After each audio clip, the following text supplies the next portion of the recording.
তোমালোকৰ উপযোগী এনেকুৱা শ্বৰ্ট মেথড মই প্ৰায় দি থাকোঁ। তোমালোকে মোৰ চেনেলটো ছাবস্ক্ৰাইব কৰি দিবা, লগতে শ্বেয়াৰ কৰি দিবা। হেল্ল' ষ্টুডেণ্টছ, আজি তোমালোকৰ ক্লাছ 10ৰ অনুশীলনী R2ৰ আমি কুৱেশ্যন নম্বৰ 3টো ছল্ভ কৰিম। তোমালোকে ভিডিঅ'টো স্কিপ নকৰাকৈ শেষলৈকে চাই থাকিবা, ঠিক আছে?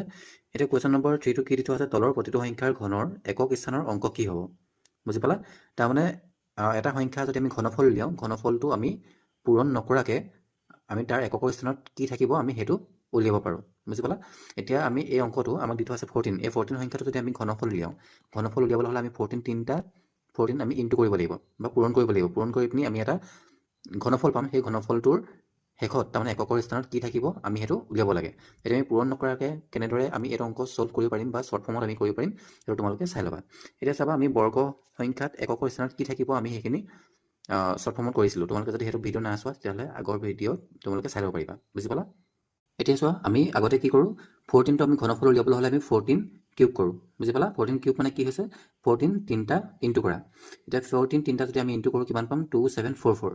এতিয়া আমি যদি এনেদৰে কৰিবলৈ হয় আমাৰ বহুত টাইম গুচি যাব। তোমালোকে এনেদৰে দীঘলকৈ আকৌ কৰিব লাগিব, পূৰণ হ'লে বহুত টাইম গুচি যাব। এতিয়া চোৱা, আমি এই সংখ্যাটোৰ শেষত কি পাইছোঁ, এককৰ ঘৰত 4 পাইছোঁ। আমি এই 4টো আমি এই গোটেইখিনি দীঘলীয়া প্ৰক্ৰিয়াৰে নকৰাকৈ আমি উলিয়াব পাৰোঁ। তাৰ কাৰণে আমি কি কৰিব লাগিব, যিটো সংখ্যা দি থোৱা থাকিব সেই সংখ্যাটোৰ যিটো শেষৰ অংকটো থাকিব, সেই শেষৰ অংকটো তোমালোকে 3বাৰ পূৰণ কৰি দিবা, তাৰমানে কিউব কৰিবা। কিউব কৰিলে কিমান হ'ব, 4 × 4 × 4 হ'ব। এই গোটেইকেইটা যদি ইনটু কৰা কিমান হ'ব, 64 হ'ব। তেতিয়াহ'লে 64ৰ যিটো এককৰ স্থানৰ, তাৰমানে যিটো এককৰ স্থানত 4 থাকিব সেই 4টোৱে ঘনফলৰ 4টোৰ লগত মিলিব। তাৰমানে সেই 4টোৱে এই 4টো হ'ব। বুজি পালা? এতিয়া চোৱা, আমি কি বুলি লিখিব পাৰোঁ,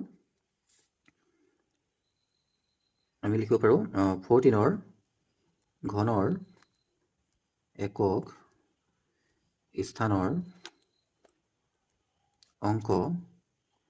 অংকটো হ'ব কিমান হ'ব, 4। এইটো তোমালোকৰ এনচাৰ। বুজি পালা? তোমালোকে যদি এইটো মেথড অলপ টান পাইছা তেন্তে মই এটা শ্বৰ্ট মেথড তোমালোকক শিকাই দিছোঁ। তোমালোকে দুটামান কথা ইয়াত মনত ৰাখিব লাগিব। গম পালা? এই শ্বৰ্ট মেথডটো যদি তোমালোকে মনত ৰাখা তেতিয়া অংকটো চাই পিনি তোমালোকে একক স্থানত ঘনফলটোৰ কি থাকিব তোমালোকে সেইটো অতি সোনকালে কৰিব পাৰিবা। বুজি পালা?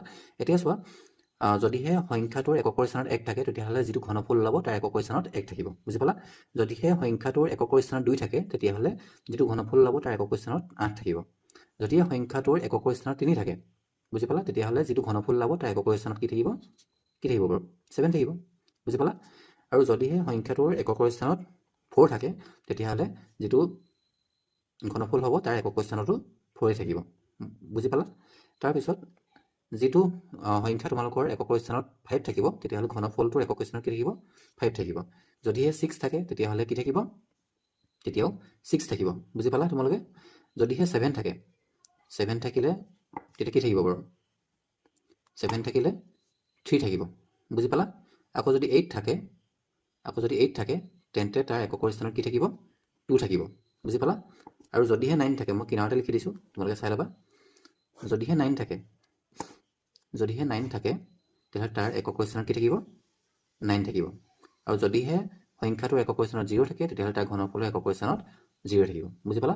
এতিয়া তোমালোকে চাই লোৱা আকৌ, যদি সংখ্যাটো একক স্থানত 1 থাকে তেতিয়াহ'লে ঘনফলটো একক স্থানত 1 থাকিব, 2 থাকিলে 8 থাকিব, 3 থাকিলে 7 থাকিব, 4 থাকিলে 4 থাকিব, 5 থাকিলে 5 থাকিব, 6 থাকিলে 6 থাকিব, 7 থাকিলে 3 থাকিব, 8 থাকিলে 2 থাকিব, 9 থাকিলে 9 থাকিব আৰু 0 থাকিলে 0 থাকিব। তোমালোকে এইকেইটা মনত ৰাখিলে হ'ল। আৰু তোমালোকক আৰু অলপ ইজি কৰি দিছোঁ, চোৱা, যেতিয়া 4, তোমালোকে দেখিছা 4 থাকিলে 4 হ'ব, তোমালোকে এইকেইটা মনত ৰাখি ল'বা। 5 থাকিলে 5 হ'ব, 6 থাকিলে 6 হ'ব আৰু 1 থাকিলে 1 হ'ব, হ'ল। 9 থাকিলে 9 হ'ব আৰু 0 থাকিলে ঘনফলটো একক স্থানত 0 থাকিব। বুজি পালা? এইকেইটা তোমালোকে যিকেইটা একেই হয় সেইকেইটা মনত ৰাখি ল'লে হ'ল। বাকী আৰু কেইটা থাকিলে, 4টা থাকিলে।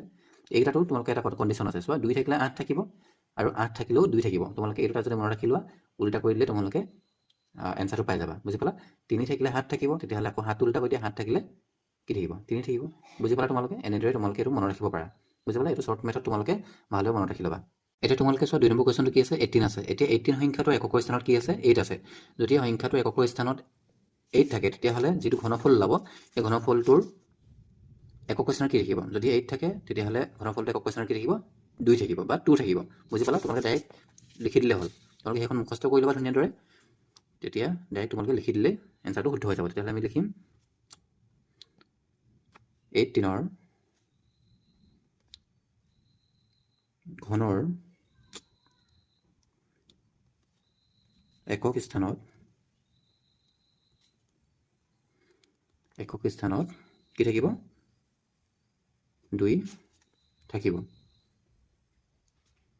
বুজি পালা তোমালোকে এনেদৰে লিখিলে হৈ যাব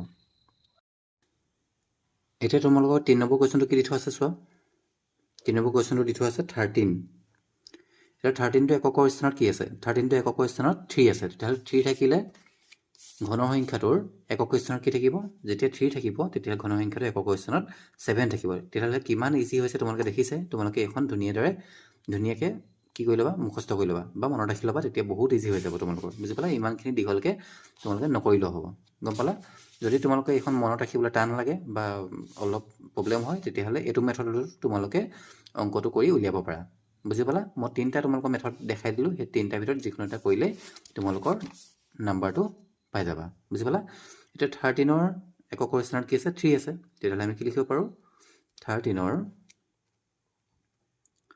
ঘনৰ একক স্থানত কি থাকিব 7 থাকিব কিমান শ্বৰ্ট দেখিছা তোমালোকে আৰু যিহেতু এইবোৰ MCQ আহিব তেতিয়াহ'লে এইবোৰ আৰু তোমালোকে শ্বৰ্ট মেথড কৰিবলৈ ভাল হয় তোমালোকে ইমান লংকৈ কৰি সময়টো নষ্ট নকৰিবা এতিয়া চোৱা যিটো 4 নম্বৰ কুৱেশ্যন আছিলে 4 নম্বৰ কুৱেশ্যনটো আছিলে 27 এই 27টো কি হয় এককৰ স্থানত কি আছে 7 আছে তেতিয়াহ'লে 7 থাকিলে কি থাকিব ইয়াত পাইছে 7 থাকিলে 3 থাকিব 3 থাকিলে 7 থাকিব বা 7 থাকিলে 3 থাকিব তোমালোকক দেখিছা নহয় কিমান ইজি হয় তেতিয়াহ'লে আমি লিখিব পাৰোঁ 27ৰ ঘনৰ একক স্থানত কি থাকিব 3 থাকিব বুজি পালা তোমালোকে এনেদৰে তোমালোকে লিখিব পাৰিবা